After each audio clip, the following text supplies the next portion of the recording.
Nah, geng sehat, kan banyak banget nih teman-teman dari geng sehat yang suka susah nelen atau misalnya tenggorokannya terasa kering. Pengen tahu jawabannya? Tonton video ini ya.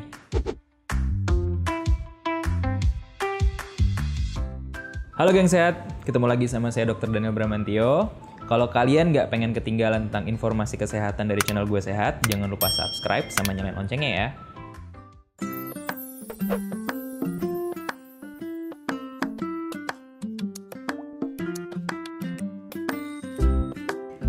Oke, jadi nyeri tenggorokan atau biasa kita bilangnya radang tenggorokan ya, itu penyebabnya kan bisa ada berbagai macam ya. Bisa jadi dari peradangan faring, peradangannya tonsil atau amandel biasa kita sebut, atau peradangan juga dari saluran pernafasannya. Bisa juga diakibatkan oleh asam lambung yang reflux ke atas atau biasa kita sebut GERD. Jadi karena asamnya itu naik ke atas ke saluran pencernaan kita, itu bisa menyebabkan pengikisan oleh asam lambung yang cukup tajam ya. Jadi dia terjadinya peradangan seperti itu.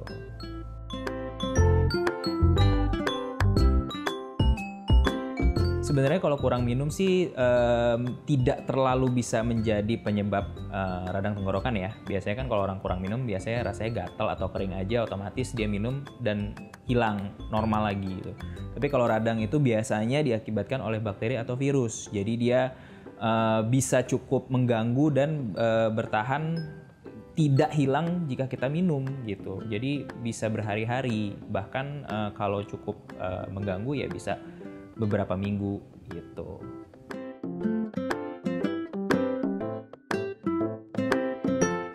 Ya betul, memang dari faktor makanan pun seperti makanan goreng-gorengan ya terutama, itu juga bisa dapat menyebabkan peradangan. Minuman es juga bisa, makanan-makanan yang cukup pedas juga bisa. Jadi dari beberapa ingredients makanan itu bisa menyebabkan terjadinya peradangan.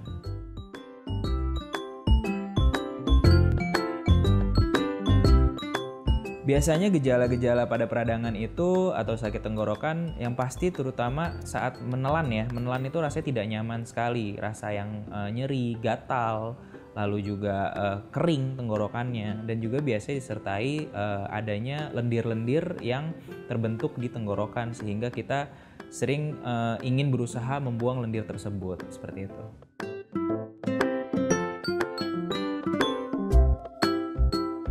Kalau untuk radang tenggorokan sendiri ya, akutnya itu sih biasanya mulai dari 2-3 harian hingga 5 hari biasanya. Tetapi kalau misalnya ada komplikasi atau misalnya penyebabnya dari misalnya kayak asam lambung lah contohnya, atau GERD, itu biasanya akan terjadi peradangannya cukup panjang, bisa sampai 5-7 hari ke depannya itu bisa terjadi peradangan jika si penyakitnya itu seperti asam lambungnya itu tidak kita tangani terlebih dahulu.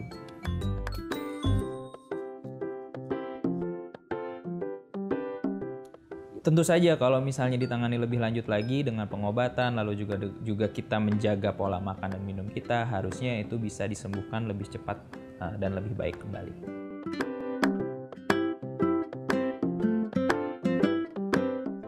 Sebenarnya untuk radang tenggorokan ini usianya justru lebih cepat ya dari usia yang bahkan di bawah balita, karena kan ketika anak-anak kecil itu kan akan diperkenalkan dengan makanan-makanan kan ya, makanan baru. Mungkin juga untuk mencoba seperti makan goreng-gorengan, permen, atau minum es dan lain-lain. Nah itu justru yang bisa menyebabkan peradangan itu muncul gitu. Ketika anak-anak tersebut mungkin tidak terbiasa dengan makanan atau minuman tersebut, dan juga daya tahan tubuhnya juga belum terlalu baik, akhirnya timbullah si peradangan atau sakit tenggorokan tersebut. Jadi bisa dari usia di bawah 5 tahun ya.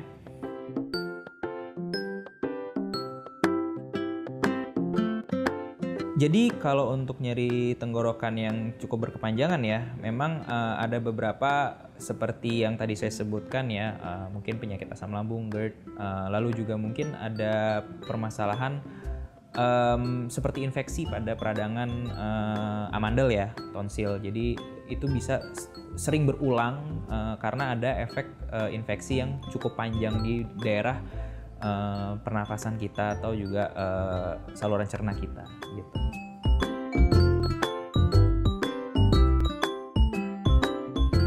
Oke, jadi kalau misalnya peradangannya itu tidak kunjung sembuh, jadi misalnya mengganggu aktivitas sekali, tidak bisa makan, tidak bisa minum, lalu ada gangguan nafas juga, rasanya tidak bisa bernafas secara normal. Nah, itu patut kita waspadai karena mungkin saja terjadi komplikasi dari peradangan tersebut. Jadi yang paling kita takutkan adalah biasanya dari komplikasi peradangan itu terjadinya si abses, di mana di leher dalam, karena kan peradangan itu tadi kembali saya bilang penyebabnya itu dari bakteri atau juga virus. Nah, itu makanya kita tidak bisa menyepelekan sakit tenggorokan atau radang tenggorokan ini gitu.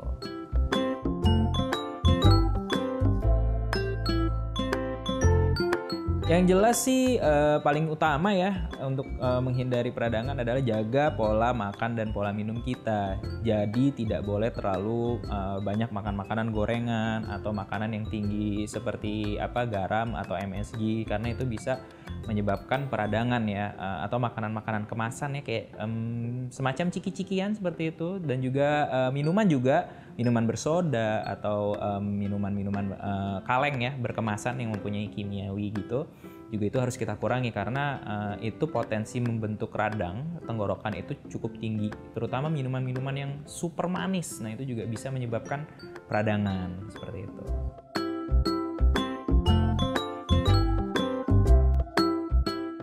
Sebenarnya kalau untuk obat peradangan sih yang bebas ya di apotik biasanya sih ada kayak semacam permen. Permennya itu permen bukan antibiotik juga, tapi dia permen untuk melegakan peradangan ya. Rasanya mungkin dia ada kayak disinfektan ya, kita bisa bilang disinfektan gitu untuk di tenggorokan. Itu bisa dan cukup dijual bebas di apotik. Tapi kalau untuk obat-obatan tertentu saya sarankan sih lebih baik konsultasikan ke dokter seperti itu. Nah, gimana geng sehat? Kalau kalian suka sama tadi pembahasan tentang kesehatannya, jangan lupa di komen, di share, dan juga di like ya videonya.